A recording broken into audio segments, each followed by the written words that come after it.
What do you think about her tweets? This is the left 101. When it doesn't go my way, it's racist, and any black man or woman involved in the process who didn't agree with them, obviously they're irrelevant. So that was the diss. Just go wham, just complain. I mean, that's what children do. They never can accept a decision. And affirmative action the case was even being brought up because Asian Americans felt that they were not getting a fair opportunity. So rich white people didn't have nothing to do with that. Before we dive in, let's be clear. This is all for fun. Chris, what do you make of her tweets? Here's Leftist 101. If things don't go my way, it's automatically racist. Naturally, the voices of the black men and women who opposed them along the way didn't seem to matter. The disc, that is. Go ahead, voice your displeasure. After all, that's what kids do. Supporting a decision, rarely an option. Asian Americans raised the issue because they felt affirmative action was limiting their opportunities, and yes, wealthy white individuals were involved too. You don't have anything to talk about in terms of merit. You just blame it on rich white people. And it's been a cushion that's been allowed in this country for a long time. And now as you see more of that's the new pillow. My pillow's got nothing on the new pillow of blame rich white people, because you can rest your head on it in any argument. Bring any argument up with me, anything. Ask me any question. How the Knicks doing this year? Well, why am I supposed to know that? I'm not a rich white person. See what I'm saying? Like. Now here's one you'll really enjoy. It's as if the universe delivered a crossover no one asked for, but everyone secretly needed. Picture AOC stepping into the political spotlight, eager to make her big moment, and then suddenly Tyrus, the human wrecking ball of sarcasm, strolls in, effortlessly turning the entire event into a savage roast. What happens next? Stay put. You're in for a surprise. You'll be amazed at just how much spectacle is involved. Politicians have always the unaffected are completely out of touch with everything. This is a big country. Some people, regardless of high inflation, are still gonna fly to go. It has nothing to do with lower class Americans who are struggling to pay bills, or people just make their decisions. It's just, they're so out of touch. And they worry about other things, the wrong things, like pardons and perceptions and how they're looked at, instead of like just shutting up, step out of your little bubble, maybe close the safe spaces, walk out on this crunchy green stuff called grass, and get involved in the world and see that things do. Had a flair for drama. After making sweeping statements, someone inevitably rises, flails their arms like a soap opera audition, and convinces the audience that history is being made right then and there. Few embody this better than AOC. She doesn't simply enter a room, she arrives as if about to deliver the State of the Union, even when she's only there to order coffee. Every word carries a dramatic weight, as if she's warning the world about an approaching meteor shower. The decision? No, of course they didn't read the decision. And again, these are all successful men and women of color who all have educations, who are sitting on top of the mountain calling foul. Like, this is just the par for the course. It is just, what is the narrative? Oh, that's the way we're going with it? But it was nice to see white men get a break. You know what? Because you've had a rough year. They started blaming some stuff on white women. So you guys get a little bit of the feel. But this time, she walked into chaos. And she wasn't the main event that night. Tyrus was. Yes, Tyrus. The man who can turn a tense room into a comedy club with a single raised eyebrow. Known for punchlines that hit like body slams, he commanded the spotlight effortlessly. Unfortunately, AOC wasn't prepared for what was coming. You'd think that a seasoned politician would know better than to overplay her hand when a master of Fastest, and we have fan mail, and I just can't listen to those Nate Silvers and these Saliza people just bites into this glorious show. AOC. What? She's kind of fun in a silly but earnest, wrong but adorable way. She's like your daughter when she comes back from her first year at Brown, full of half-baked, half opinions, in need of some gentle, patient deprogramming.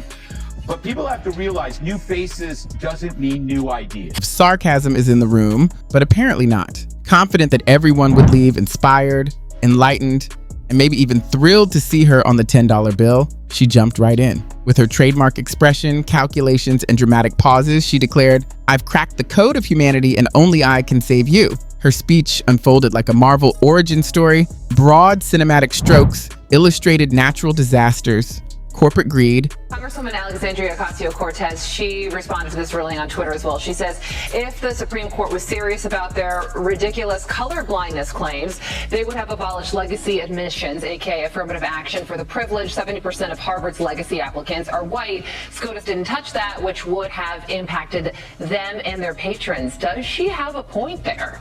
She used the word ludicrous. That was cool. That was new. But again, it's the same argument. No matter what you're doing, that it's all white people's fault, and it's just such a great talking point, to the point where it's just literally, if it was a dying horse, would say, please stop it. And wealth inequality. As always, she cast herself as the fearless heroine battling unseen forces.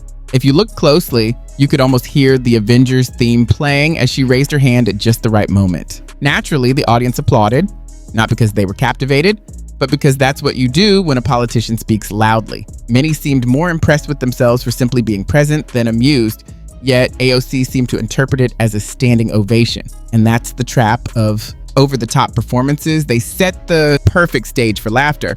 Enter Tyrus. He isn't lugging binders of statistics or relying on drawn-out analogies. He commands attention effortlessly without making it feel like the world is ending. In the real world, his arsenal is far deadlier. While AOC stacked paragraph upon paragraph, Tyrus sat ready, poised to topple the entire Jenga tower with a single precise poke. Has never introduced a fresh idea or issue in her life. The reason why she gets along with Bernie is because she's like an 80-year-old leftist in a used bookstore. I mean, you know, she may look fresh, but she's as stale as an abandoned futon on the street. It's like, I listen to her, I go, I heard that at Berkeley in 1983. So their problem is, and the reason why they don't have any ideas is they operate on half. But before we reach that unforgettable moment, let's appreciate how hard she worked to dominate the room. She leaned into the microphone like a loyal friend, crossing the stage with the measured, solemn cadence that politicians adore, pausing at just the right moments as if delivering an inspirational TED Talk. The audience responded with that awkward, half-committed clap, the one that says, "We're not sure if the sentence is over, but here's some noise anyway." Faces mixed pity with amusement, like watching a friend attempt karaoke for the first time. And the longer AOC clung to her excitement, the more exposed she became to the comedic hammer waiting to fall. Her entire brand is built on the meticulous crafting of her narrative. She sets the tempo and tone, expecting the audience to follow her lead. Comedy, however. Meantime, AOC has taken a break from doing nothing to get into a beef with the Twitter chief. On Tuesday, she tweeted, LMAO at a billionaire earnestly trying to sell people on the idea that free speech is actually an $8 a month subscription plan. That's a reference to Musk's plan to charge people $8 a month for verified blue checkmark status. But he hit back tweeting, your feedback is appreciated, now pay $8. Doesn't follow rules. It ignores timing and story arcs entirely. The moment laughter erupts, the serious speaker's time is up. Comedy strikes fast. Tyrus, armed with a metaphorical slingshot, was ready to dismantle the first brick and bring the whole structure down. The room was packed, not because of what she said, but because everyone wanted to hear what came next. And that's where the beauty lies. Dramatic moments don't always create chaos. Sometimes timing alone is enough. Sometimes it's as simple as pointing out how fragile the system really is. Tyrus excels at this. He doesn't bulldoze in anger. His dismantling is precise, entertaining, and brilliantly effective. The stage was set. AOC was deep in full-on theatrical mode, riding the high of her own performance, completely oblivious to the fact that the audience was quiet. YouGov poll says AOC has 61% approval rating for Democrats, right? The highest of any Democrat unless they've been elected president. So if your new brand ambassador is going to be AOC, then I think it's more than just drifting away. The applause had faded, replaced by an increasing number of eye rolls. Meanwhile, Tyrus radiated the thrill of someone who knows his joke is about to land like a ton of bricks. When he finally leaned in, everything changed. And here's the twist. He wasn't even confronted by AOC. Considering how often people get roasted to their face, that actually made it better. Roasting someone from afar with sharp yet playful venom that makes the crowd nod and laugh at the same time is a completely different art form. This was exactly how Tyrus approached AOC. Her political performance, rather than being a serious movement overstaying its welcome, felt more like late-night improv comedy. The first hit landed instantly. The idea that AOC can't enter a room without turning it into a lecture, and that society is essentially 3 tweets away from collapse.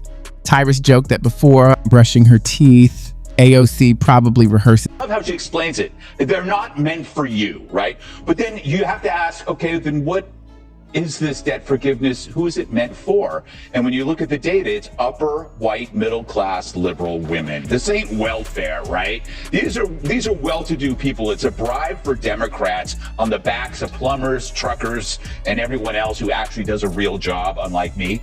AOC is the symbol of the entitled sponge. She complains about student loans in front of the mirror, while her toothbrush watches in horror as her arms flail and numbers fly. The image alone completely overshadowed her powerful theatrical presence. Then he turned to her obsession with metaphors.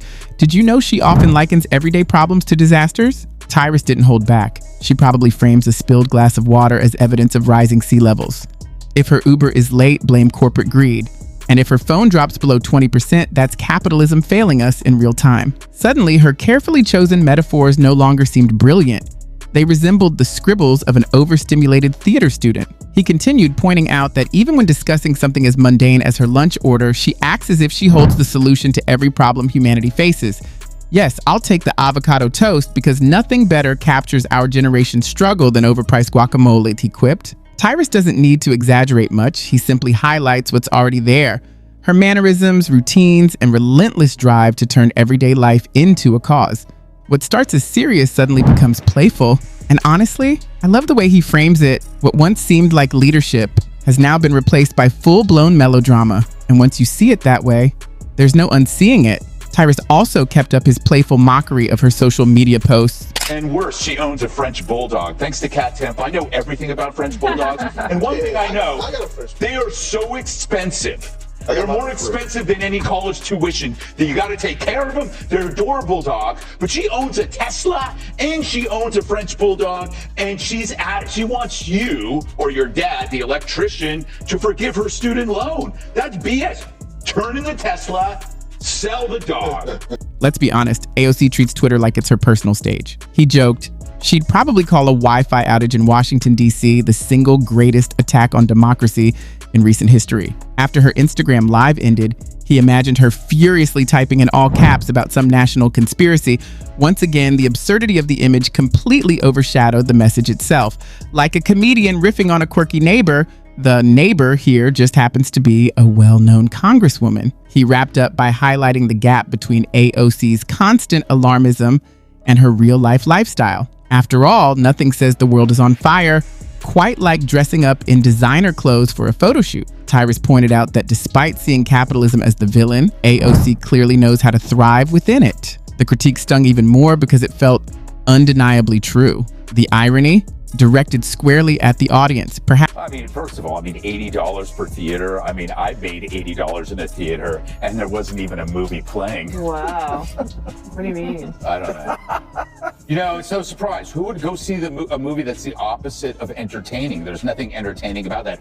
Michael Moore's colonoscopy is more entertaining than that because there's probably more twists. But it does show you how great it is to be a progressive in a liberal biased culture. She really doesn't do her job, right?